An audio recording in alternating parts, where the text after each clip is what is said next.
people? I don't know, but unsubscribe.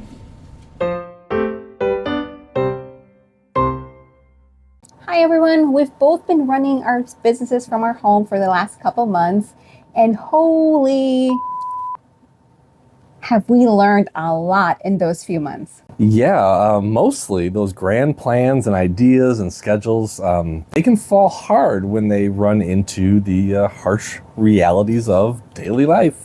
So we want to share with you what we've learned, and hopefully you'll find some of this helpful. I've learned how to be productive on the slowest days. I love having too much to do. I love having a full plate and kind of spinning from one task to the next. I'm just better if I have to work faster. My brain just kind of ignites and I get way more done, and I think I do it better when I have too much stuff to do and I go boom, boom, boom, boom, boom between all my tasks, and I just love it.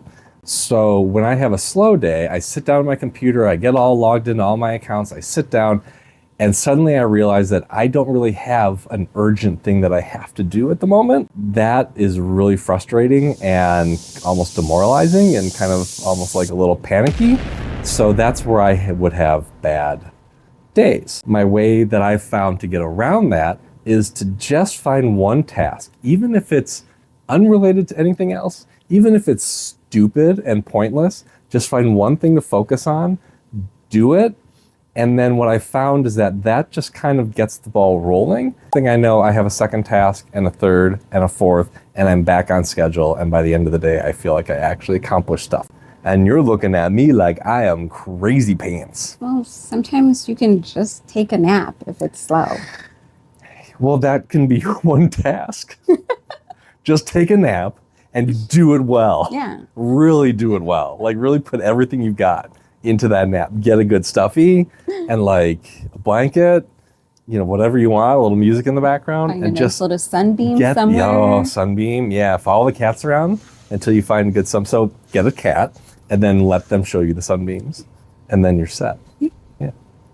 One of the lessons that I've learned is how expensive it is to start a business. When you're a stained glass artist, you need glass. There's no way around it. And glass is expensive.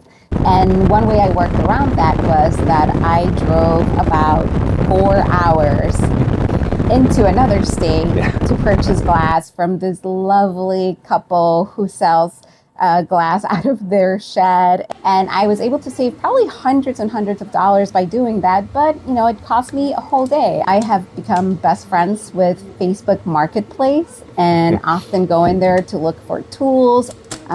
People know that I'm, you know, an artist and that I'm always, you know, looking for, you know, different materials and things. So friends and family will contact me and say, hey, I have this random thing. Do you have any use for it? And the answer is always yes. Even if I don't have a use for it, I know that I might later on. I knew I would have to spend some money to get things started, but I don't think I was ready for, you know, how much it was going to be, and also how patient I was going to have to be with some of the things that are on my wish list. Hopefully I'm spending my money wisely and I'm saving on the things that I need to save. Make lists, decide what things you absolutely need and cannot do without, and then decide what are the things that you can work around and, you know, you can wait for. If you have to drive 8 hours to buy the right materials, then you better put a good price on that, because clearly it took a lot of your time. And others might undervalue your work, but it shouldn't be you who does it. So yeah.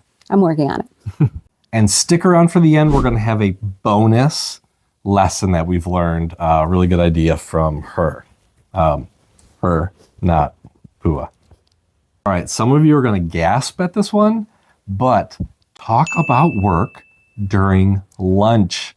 I know you want to take lunch, you want to get away. I worked in a lot of offices in corporate setting, and my lunch break in a lunchroom or down a hallway, the last thing I wanted to do was think or talk to anyone about what work was. But I found working from home, we set aside time to have lunch together each day. We have lunch away from our workspaces, we sit and we eat, and we take a break. But I've found that I don't really want to take a break from thinking about work, because I will just talk to her about what I've been doing, what I plan on doing, and kind of how it all went. that discussion just kind of spurs ideas in my head so that when I go back after lunch, it's kind of like I've talked through everything and I go back kind of re-energized. And a large part of that is because she's super smart and amazing to talk to. We do different things. So it's more like, I'm curious about what you're doing and I genuinely want to know what you're up to. Yeah. And I think that the same goes for you. So we like checking in with each other. We like sharing what we're working on and kind of if we're stuck somewhere, we like to brainstorm and, help each other out. And it never feels like, oh God, we're talking about this again. Time management is and will probably always be my biggest enemy. Time is just a concept that I've never fully grasped. We got married August 1st. Yay! We were at his dad's house a couple of months after we got married, and someone stopped by and congratulated us and asked us about our wedding. And I think I very, very proudly said, yeah, we just got married October 1st. So a lot of times when we have lunch, I will literally check what day of the week it is. And then I will just vent about what my day is going to be or what I'm going to do even each hour, because I need to say it out loud repeatedly to kind of get it in my head that, okay, this is what we're going to do. Luckily, these work lunches that we have are really helpful in helping me manage my time. I can get overwhelmed by how much freedom I now have to do whatever I want, whenever I want, that sometimes it's hard to actually buckle down and do the things. This lesson is really important here. Things will always get off track. But here's the catch. It's how you think about it. If you know that things are going to get off track, then when they do, that's actually part of the plan. So that's actually kind of a good thing, and you shouldn't freak out about it.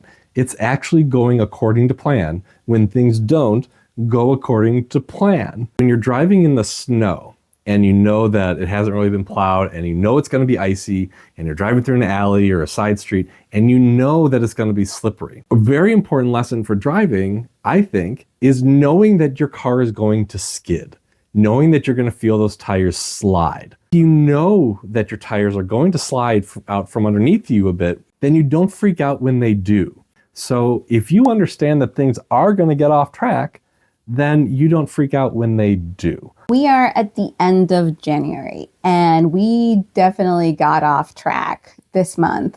I was sick for 2 weeks, in bed for about a whole week, I think. Okay. And, we have 3 teenagers at home that also required care and who are on food. They need to be fed every day, so stupid. Multiple times. The cats take care of themselves, but these kids, nope.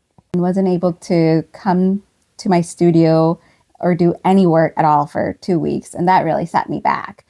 But I try to at least engage online by posting pictures of previous projects or sharing other things to stay connected to the stained glass community and to also kind of just remind me that, this is a job and it's part of it. And even when I don't feel well, to try to find things that I can still do that make me feel like I accomplished something. Pause when you need to and then pick things back up when you're ready to.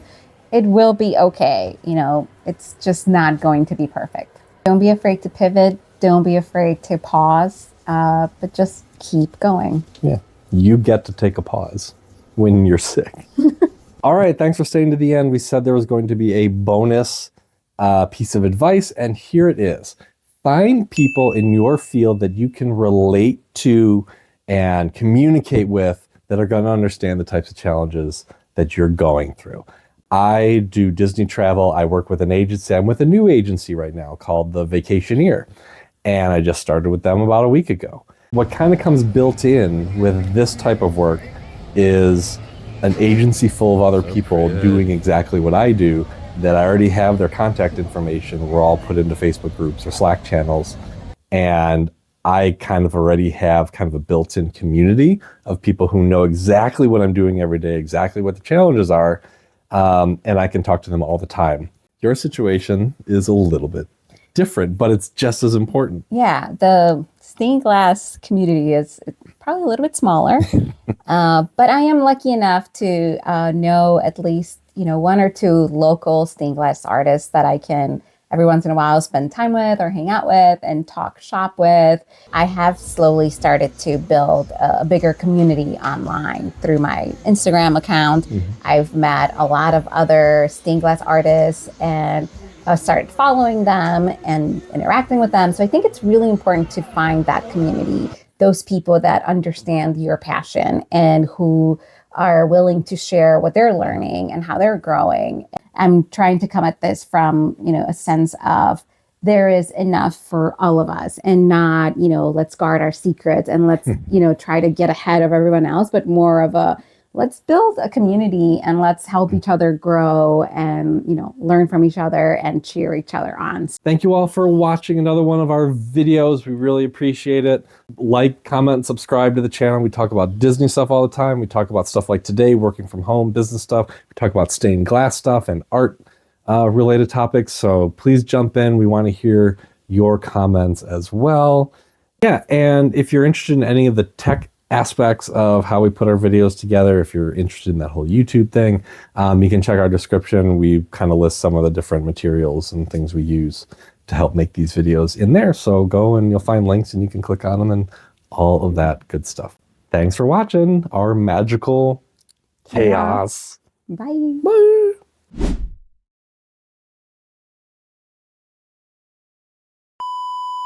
Puppies and rainbows. I didn't like that. No. No. We have cats.